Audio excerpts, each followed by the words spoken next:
Hello viewers, আসসালামু আলাইকুম। আশা করি সবাই ভালো আছেন। ডেইলি ব্লগ মিক্সে আপনাদের সবাইকে স্বাগতম। আশা করি এতক্ষণে সবাই বুঝে গেছেন আজকে কী রান্না হবে। তো আজকে আমাদের আয়োজন, আমরা বিরিয়ানি রান্না করব।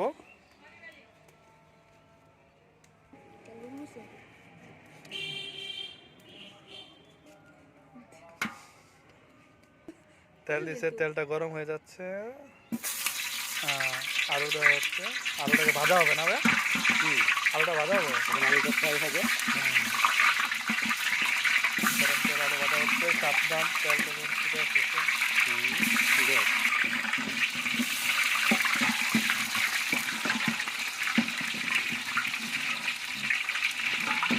আলুটা ভাজা হয়ে আসার পরে আমরা উঠিয়ে নেব না? হ্যাঁ, আলুটা ভাজা ভাজা হয়ে আসছে, ব্রাউন কালার হয়ে আসছে, এখন উঠাবো আমরা। ব্রাউন কালার হয়ে গেলে উঠিয়ে ফেলতে হবে।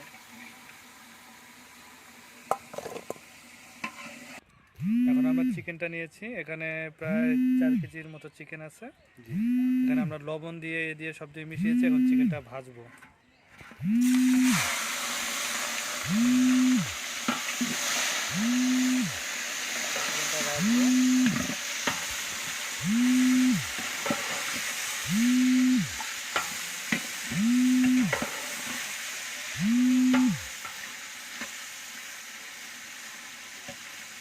কিছুক্ষণ তো রাখতে হবে না ভাইয়া? চিকেনটা প্রায় ভাজা ভাজা সেম ব্রাউন কালার হয়ে আসবে, তারপর উঠিয়ে নেবে।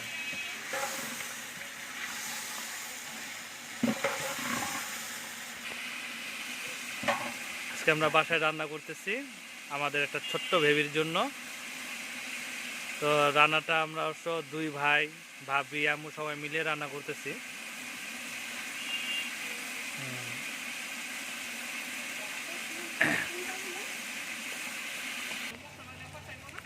ভাজা ভাজা হয়ে আসতেছে, এটা ব্রাউন কালার হবে না? তারপর এটা নামিয়ে ফেলবে, নাড়াচাড়া দিবে।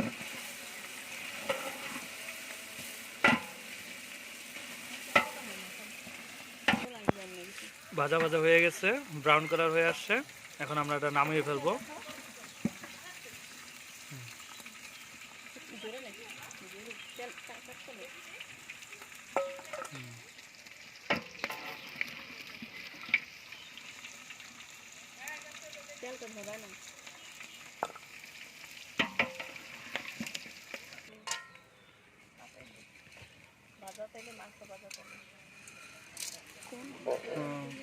মাংসের তেলে আমরা আবার ইয়েগুলো ভেজে নেব। পেঁয়াজ,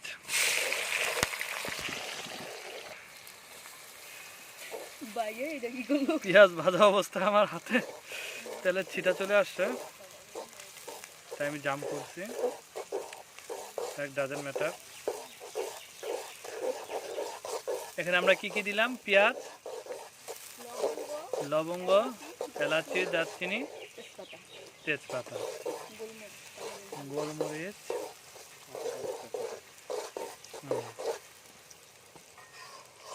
এলাকে আমরা ভাজবো। হ্যাঁ,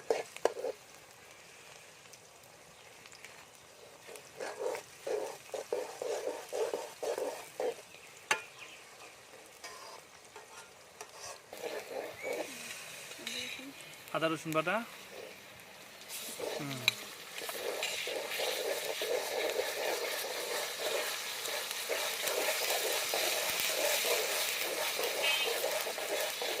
আদা বাটা, তারপরে পানি। হ্যাঁ, দেখি কষে দেবো না ভালো করে।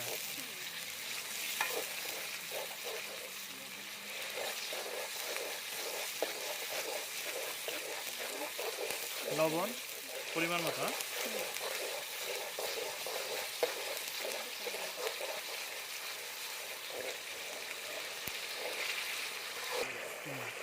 কাঁচা টমেটো আসলে এই জায়গায় সবচেয়ে ভালো হয় সসটা দিলে, যেহেতু সস নেই তো আমরা কাঁচা টমেটোটা ইউজ করলাম। নাকি বাবুর্চি কথা বলে না কেন? হ্যাঁ,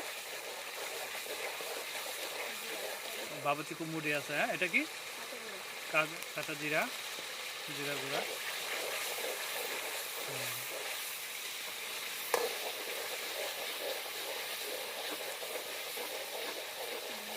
ধনিয়ার গুঁড়া, এরা সব পরিমাণ মতো দিয়ে নেবেন।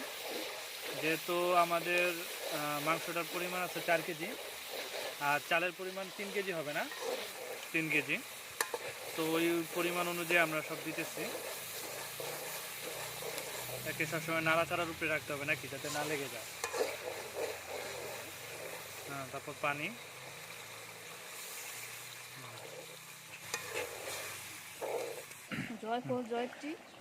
বাটা মশলা আমরা নিচ্ছি। এটা কি ভাবি? এই যে এটা বাদাম বাটা, তারপর পোস্ত, জয়ফল, জয়ত্রী, এটা একটা বিরিয়ানি মশলা। তো সব বাটা টাটা এগুলা আপনারা দিয়ে এখন মিক্স করবেন।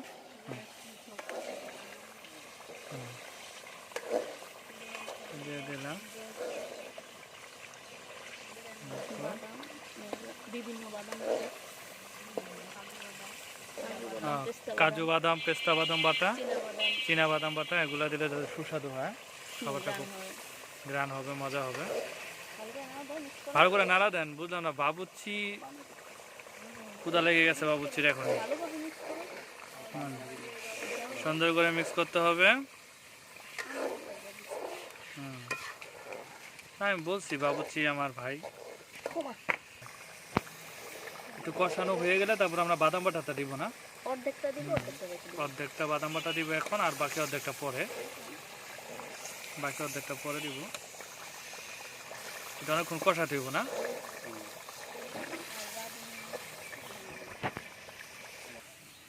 এখন আমরা রাঁধুনি রেডি মিক্স বিরিয়ানি মশলা এটা ইউজ করব।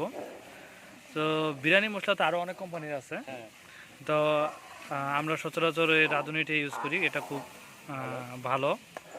তো আপনারা এটা ইউজ করতে পারেন বা অন্য কোনো কোম্পানির করতে পারেন। তো একটু কষানো হয়ে আসলেই রাঁধুনি বিরিয়ানি মশলাটা, তো আমরা কোনো কোম্পানির প্রচার টোচার না, এটা কোম্পানি আমাদের কোনো মানে ঠিয়া করেনি, জাস্ট আমরা বললাম যাতে আপনারা ভালো লাগলে ইউজ করলেন বা অন্য কোম্পানি ইউজ করলেন এরকম। তো দেখেন মোটামুটি কষানো হয়ে আসছে, বাবুর্চি নাড়াচাড়ার উপরে আছে। মশলাটা এখন আমরা সুন্দর করে কেটে দিয়ে দিব। তো বিরিয়ানি মশলাটা দেওয়া হচ্ছে, পুরোটা দিয়ে দিলাম না। আমরা এখানে বিরিয়ানি মশলা টোটাল কতটা ইউজ করব? 2টা, একটা এখন দিলাম আর একটা পরে, না? তো একটু নাড়াচাড়া করে সুন্দর করে মিশানোর পরে আমরা চিকেনটা দিয়ে দেবো এখন। তারপর ভাজা চিকেনটা দিয়ে দিলাম।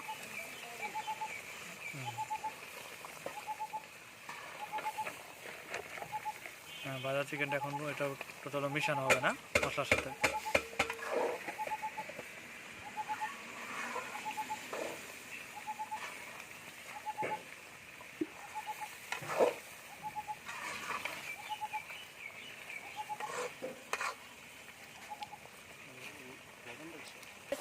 তো এখন আমরা টক দইটা দিব, একটু কষানো হয়ে গেছে আমাদের।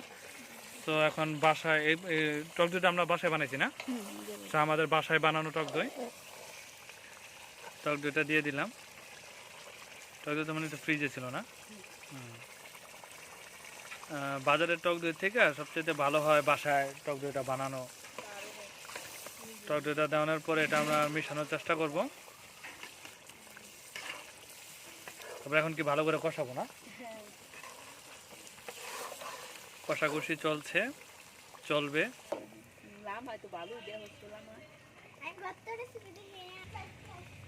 টক দইটা দেওয়ার পরে আমরা কিছুক্ষণ এটা করব, তারপর কষানোর পরে টক দইয়ের রেসিপি তো আমরা ইচ্ছা করলে দেখাতে পারি একদিন, না?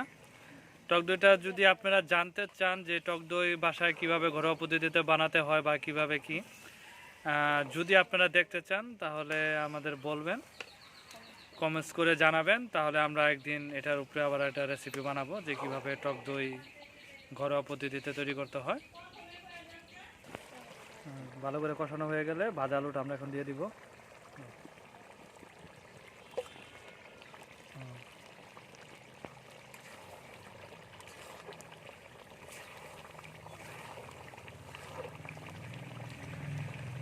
তো এখন কাঁচামরিচ দিয়ে দিব, ভাঙ্গা কাঁচামরিচ।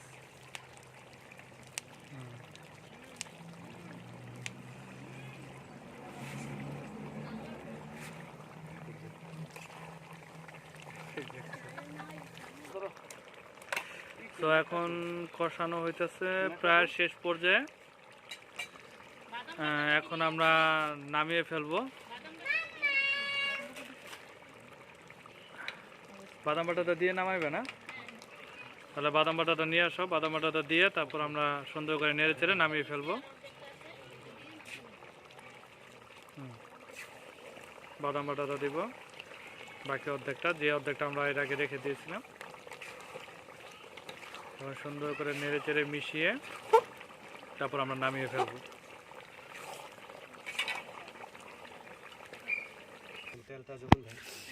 খুব সুন্দর একটা ফ্লেভার আসতেছে, আমরা নামিয়ে ফেলেছি। ঠিক এরকম করে আপনারা নামিয়ে ফেলবেন। তেলটা যখন উপরে ভেসে উঠবে ঠিক তখনই বুঝতে পারবেন যে এটা নামানোর সময় হয়েছে। ঠিক আছে, এরকম মাংসটা থাকবে, উপরে তেলগুলো ভেসে থাকবে। দেখতে খুব সুন্দর লাগতেছে, কালারটা খুব সুন্দর আসছে, স্মাইলটা খুব সুন্দর আছে। হ্যাঁ, খুব সুন্দর একটা গ্রান। তো এখন পোলাওটা রান্না করা হবে, না? তো তেল দিতেছি আমরা, পোলাওটা আমরা ভাজবো। পেঁয়াজটা ভাজবো আমরা, না? পেঁয়াজটা ভাজো।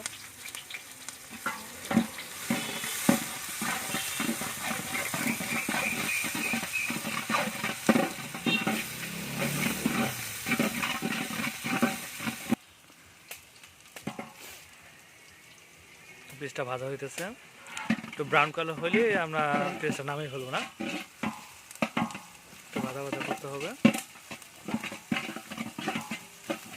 নাড়াচাড়া করার উপরে রাখতে হবে যাতে না পুড়ে যায়। হ্যাঁ, বেরেস্তার জন্য আমরা কিছুটা রেখে দেবো উঠিয়ে, না? কিছুটা উঠিয়ে রেখে দিব। ভাজা ভাজা হয়েছে, এখন পোলার চালটা দিয়ে দিব, না? পোলার চালটা দিয়ে দিলাম।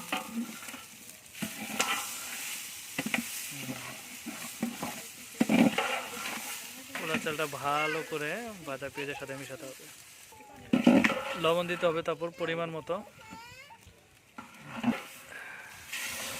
পানিটা দিতে হবে পরিমাণ মতো, না?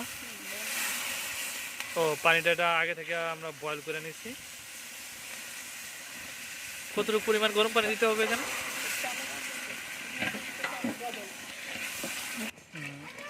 চাল যতটুকু হবে তার থেকে পানি দিতে হয় ডাবল। যেহেতু আমরা চাল নিয়েছি 3 কেজি, পানি হবে 6 লিটার, না? 6 লিটার পানি। তারপর চালটা সিদ্ধ হবে, না? সিদ্ধ হওয়ার জন্য আমরা অপেক্ষা করবো।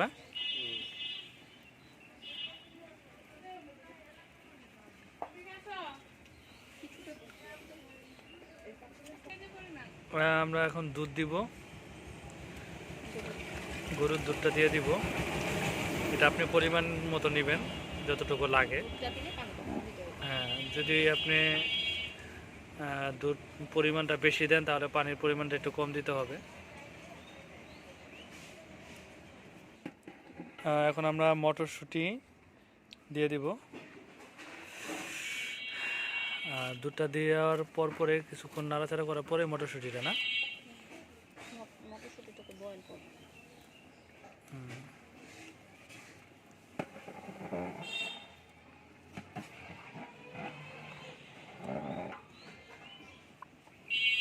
এখন আমরা অপেক্ষা করব সিদ্ধ হওয়ার পরে।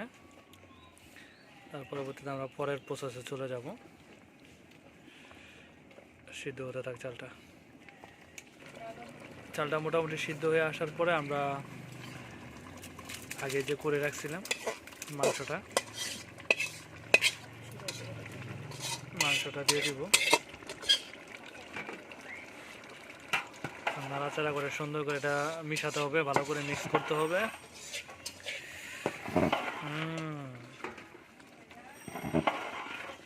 সুন্দর একটা গ্রান আসতেছে।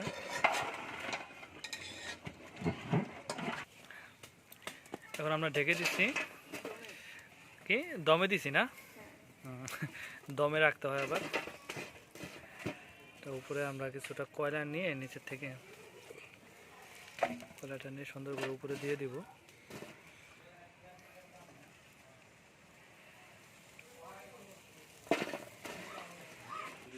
আমরা এখন গাজরটা দিয়ে দিব।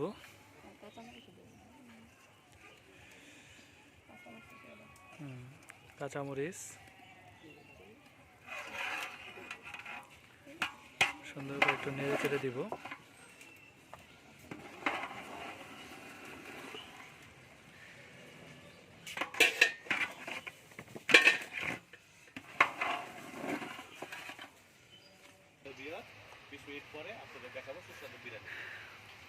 তো আমরা এখন এটা দমে রেখেছি, প্রায় 20 মিনিটের মতো দমে রাখবো। উপরে কয়লা দিয়ে চারদিক দিয়ে আমরা ভেজা কাপড় দিয়ে ঢেকে দিয়েছি।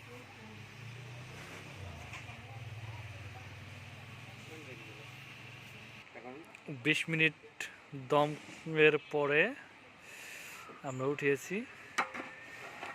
তো আমাদের বিরিয়ানিটা হয়ে গেছে। তো এখন আমরা এটা টোটালি নামিয়ে ফেলবো না।